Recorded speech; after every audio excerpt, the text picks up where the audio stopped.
வணக்கம், நான் உங்கள் Shabdina. Welcome back to Shabdina's kitchen. இன்றைக்கி நம்ம கிச்சனில் பார்க்க போது அருமையான ஒரு தேங்காய் பால் அல்வா எப்படி பண்ணுறது பார்க்க போகிறோம்.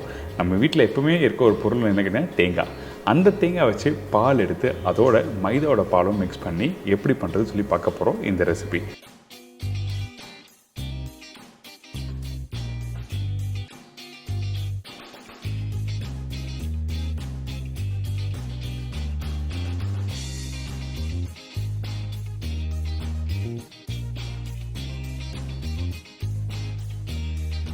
ஃபஸ்ட்டு இந்த ரெசிபிக்கு தேவையான பொருட்கள்லாம் பார்த்தலாமா?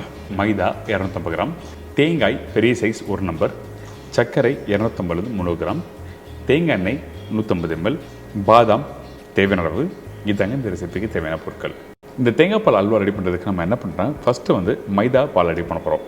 அதாவது நம்மக்கிட்ட இருக்க அந்த மைதாவை கொஞ்சம் தண்ணி ஊற்றி நல்லா மிக்ஸ் பண்ணுறோம். அதாவது சப்பாத்திக்கு வீட்டில் மிக்ஸ் பண்ணுவீங்களா அதே மாதிரி பக்குவத்தில் நல்லா மிக்ஸ் பண்ணிவிட்டு இந்த மைதாவை ரெடி பண்ணி வச்சுருக்க இந்த டோவில் கொஞ்சம் தண்ணி ஊற்றி ஊற வச்சு அதுக்கப்புறம் இந்த மைதாலேருந்து பால் எடுத்து அதுக்கப்புறம் தேங்காய் பால் மிக்ஸ் பண்ணி தான் பண்ணுறோம்.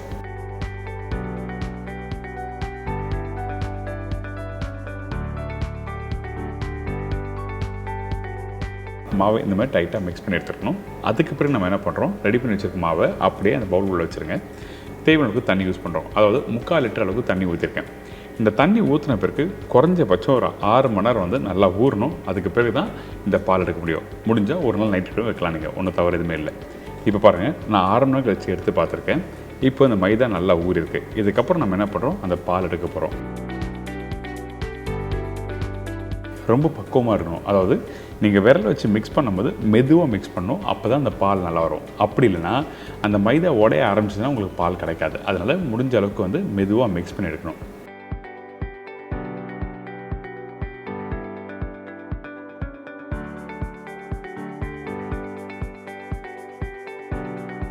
பார்த்தீங்களா, மிக்ஸ் பண்ண அந்த மைதா கரைய ஆரம்பிக்கும். அதாவது பால் மட்டும் கரைக்க ஆரம்பிக்கும், ஜவ்வு தனியாக சேர ஆரம்பிக்கும்.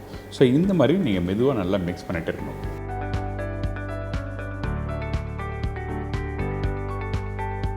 இந்த மாதிரி 5 விரல் வச்சு நல்லா மிக்ஸ் பண்ணணும். அதனால சொல்கிறேன். இப்போ ஓரளவுக்கு நல்லா கரைச்சி எடுத்துருக்கோம். அந்த பால் ரெடி ஆகிடுச்சு. இப்போ நம்ம என்ன பண்ணுறோம்னா அந்த பாலை அப்படி வடிகட்ட போகிறோம்.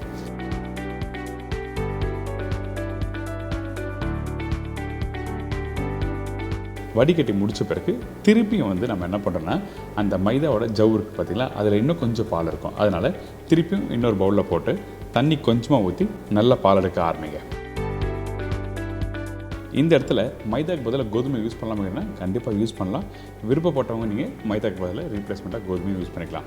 இப்போ பார்த்தீங்களா, அந்த பால் எடுத்தாச்சு. அந்த ஜவ்வு மட்டும் எப்படி இருக்கு பாருங்கள். நல்லா கையில் எடுத்தீங்கன்னா உங்களுக்கு ஜவ்வு மாதிரி வரும். இந்த மாதிரி தான் இருக்கும். இதுக்கப்புறம் இந்த ஜவ்வு எடுத்து அவுட் பண்ணிவிட்டு வெறும் பாலை நல்லா வடிகட்டி எடுத்து வச்சுருக்கேன்.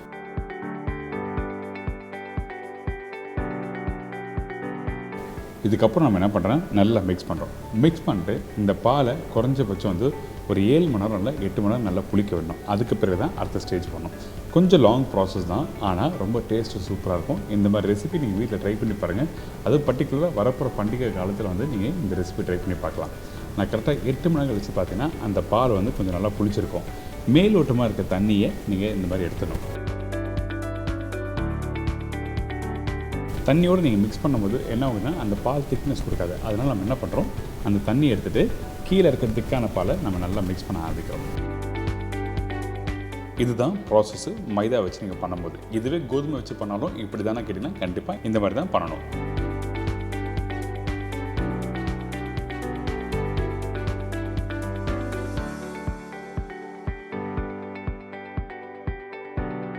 இதுக்கப்புறம் நம்ம என்ன பண்ணுறோம், தேங்காய் பால் எடுக்க போகிறோம். நார்மலாக வீட்டில் தேங்காய் பால் எடுப்பீங்களா அதே மாதிரி எடுத்துருங்க.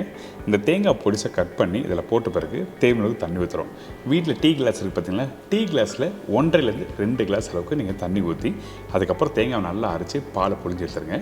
முடிஞ்சளவுக்கும் பால் நல்லா திக்காக இருக்கணும், தண்ணியாக இருக்கக்கூடாது. இப்போ ரெடி பண்ணி வச்சுருக்க அந்த தேங்காய் பால் அதுக்கப்புறம் ஏற்கனவே ரெடி பண்ணி வச்சுருக்க மைதா பாலோட மிக்ஸ் பண்ணுறோம்.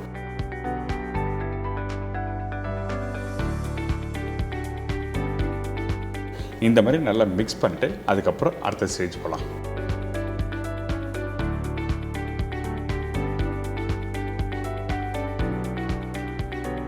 இப்போ இந்த தேங்காய் பாலும் அதுக்கப்புறம் மைதா பாலும் எப்படி ரெடி பண்ணுறது உங்களுக்கு தெரிஞ்சிருக்கும். நல்லா மிக்ஸ் பண்ணி முடிச்ச பிறகு நம்ம என்ன பண்ணுறோம், இந்த கடாயில் ஊற்ற ஆரம்பிக்கிறோம். டேரெக்டாக கடாயில் ஊற்றும் போது அடுப்பை ஆஃப் பண்ணிவிட்டு அதுக்கப்புறம் ஊற்றுங்க. சக்கரை போட்ட பிறகு ஆன் பண்ணிக்கலாம். ஏன்னா அடி பிடிக்கிறதுக்கு வாய்ப்பு இருக்கும். அதனால தான் நம்ம என்ன பண்ணுறோம், எடுத்த உடனே அடுப்பை ஆன் பண்ண கூட சொல்கிறேன். இப்போ இதில் சர்க்கரையும் போட்டிருக்கேன். சக்கரை போட்டு நல்லா மிக்ஸ் பண்ண ஆரம்பிங்க. மிக்ஸ் பண்ண கொஞ்சம் கெட்டியான பக்குவம் வரும். இந்த ஸ்டேஜ், அதாவது கெட்டி ஆகிற ஸ்டேஜில் நீங்கள் கண்டிப்பாக மிக்ஸ் பண்ணிகிட்டே இருக்கணும். அல்வாவை பொறுத்த வரைக்கும் எந்த அளவுக்கு நல்லா மிக்ஸ் பண்ணிடணும் உங்களுக்கு அடி பிடிக்காமல் நல்லா வரும். அப்போ தான் எல்லாமே ஈவனாக மிக்ஸ் ஆகி வரும். ஸோ இந்த மாதிரி அல்வா பண்ணுறதுக்கு குறைஞ்சபட்சம் எவ்வளோ நாள் டைம் எடுக்கும் பார்த்தீங்கன்னா, இந்த குவான்டிட்டிக்கு கரெக்டாக ஒரு 20 நிமிஷம் டைம் எடுக்கும் குக் பண்ணுற பக்குவம். அதுக்கு முன்னாடி பண்ணுற ப்ராசஸில் உங்களுக்கு புரிஞ்சிருக்கும். இப்போ பார்த்தீங்கன்னா இந்த பால் கொஞ்சம் கெட்டியாகுது பார்த்தீங்களா, இந்த மாதிரி தான் கெட்டியாகும். இதுக்கப்புறம் ரொம்ப கவனமாக இருக்கணும். நல்லா மிக்ஸ் பண்ணிகிட்டே இருக்கணும். மிக்ஸ் பண்ண இந்த மாதிரி கெட்டியான டெக்ஸ்சர் வந்துடும்ல. இந்த டெக்ஸ்சர் வந்த பிறகு தான் நம்ம என்ன பண்ணுறோம், இந்த இடத்துல தேங்காய் எண்ணெய் யூஸ் பண்ண போகிறோம்.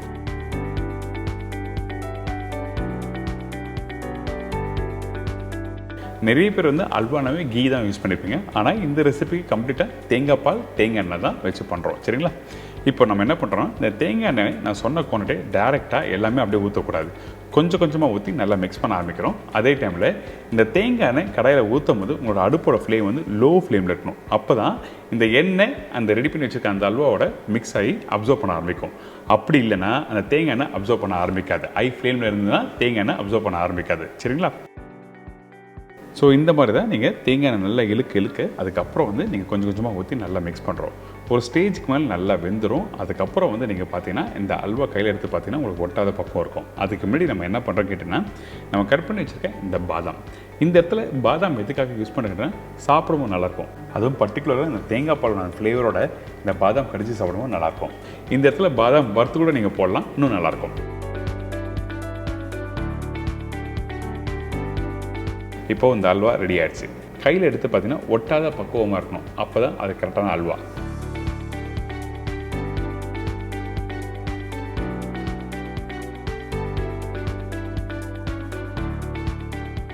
இதுக்கு பிறகு பார்த்தீங்கன்னா ரெடி பண்ணி வச்சுருக்க அந்த அல்வாவை அப்படியே ஒரு ட்ரேயில் செட் பண்ணி கட் பண்ண போகிறோம். நம்ம வீட்டில் யாராவது கெஸ்ட் வந்தாங்கன்னா அந்த டைமில் இந்த மாதிரி அழகாக ப்ரெசென்ட் பண்ண நினைக்கும் போது இந்த மாதிரி ட்ரேயில் அழகாக செட் பண்ணுங்கள்.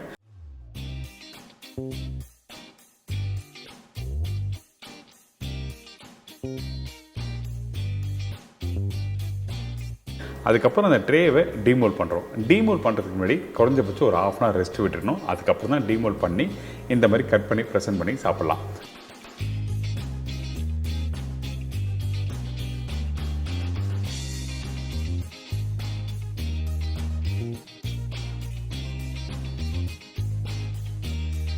ரொம்ப அருமையான ஸ்டைலில் இந்த அல்வா எப்படி ரெடி பண்ணுறது சொல்லி கொடுத்துருக்கேன். கொஞ்சம் டைம் எடுக்கும். ஆனால் நீங்கள் டைம் எடுத்து பண்ணும்போது ஒரு திருப்தியான ஒரு ரெசிபி பண்ணணும்னு சொல்லிட்டு ஃபீல் பண்ணுவீங்க. அது மட்டும் இல்லை, இப்போ வரப்போகிற பண்டிகை காலங்கள், அதாவது ஆயுத பூஜை, விஜயதசமி, தீபாவளி, இந்த மாதிரி பண்டிகை காலத்தில் நீங்கள் வீட்டில் ட்ரை பண்ணி பாருங்கள், என்ஜாய் பண்ணுங்கள்.